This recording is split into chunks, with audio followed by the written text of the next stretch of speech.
लगातार इस बिहार में बिना नोटिस के, बिना चीजों के दलाल लोग लगे। कभी गुलाबबाग खत्म कर दो, कभी कहीं खत्म कर दो, कहीं कभी। ये इंस्पेक्टर राज बिहार में क्यों? ये कब डिक्टेटरशिप, डेमोक्रेसी क्यों नहीं है बिहार में?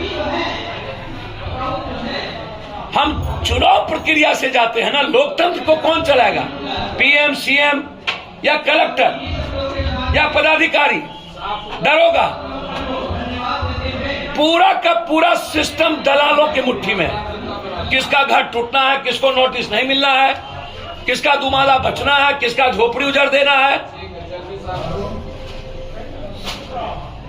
बिना नोटिस के आप कैसे गुलाबबाग और जीरो माइल और सबको आप उजाड़ रहे थे? मुखर कानून है क्या? हमने बात किया रेवेन्यू मिनिस्टर से, हमने कहा आखिर क्यों हाई कोर्ट के आदेश के बाद आप हाई कोर्ट का आदेश देखने को तैयार नहीं? बस सील लगा, उठाओ। गए हिटलर के तरह खड़े हुए,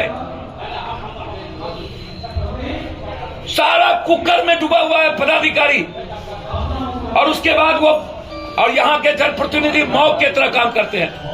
गए भाई, औकात क्यों नहीं होती है इन इंस्पेक्टर राज के खिलाफ, इस गुंडे राज के खिलाफ बोलने के लिए? क्यों चुप है ये एमपी, एमएलए, मंत्री, जबकि खाद्य आपूर्ति मंत्री यही के हैं? एमपी का घर बगल में, उसके बाद तोड़ दिया पूरा का पूरा।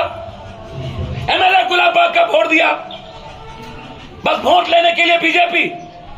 बीजेपी के वोटर, उसको बचाने वाला कोई नहीं। हम आगाह करते हैं यहां के नगर निगम के जो भर के तोपखान बने हुए हैं। हम नीतीश जी, नरेंद्र मोदी, लालू जी नहीं हैं। आप संविधान और कानून के दायरे में काम करिए। आप हिटलर की तरह काम नहीं करिए। आप छेड़िए नहीं है, छेड़िएगा तो हम छोड़ेंगे भी नहीं।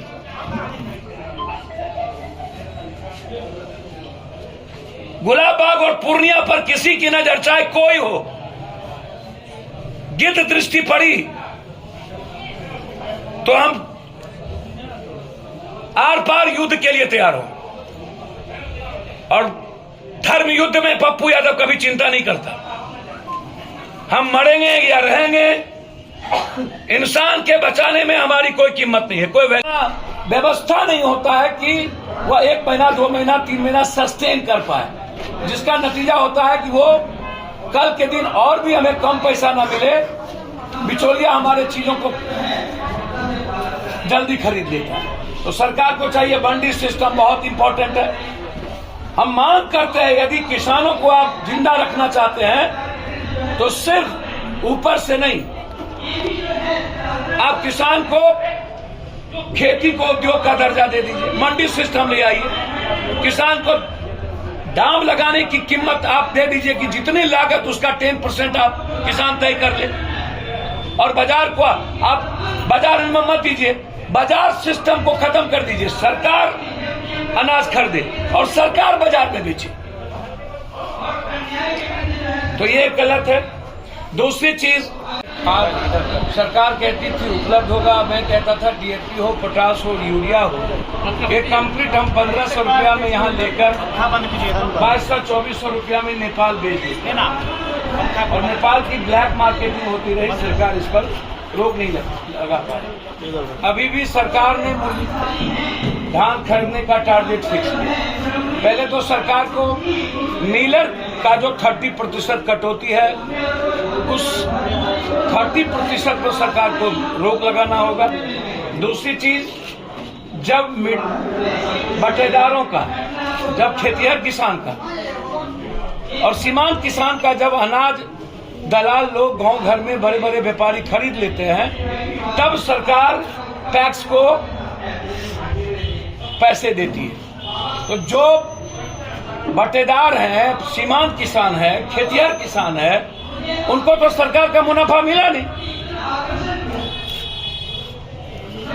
वो तो वैसे भी मारे जाते हैं। कभी भी यदि तूफान आया, बाढ़ आया, सुखाड़ हो गई, खाद के चलते, बीज के चलते, तो उसका यदि सरकार कभी किसी को पैसे भी देती है तो वो जाता है खेत वाले को, बटेदार को तो जाता नहीं है। तो हमेशा बटेदार खेतिया किसान मरता है।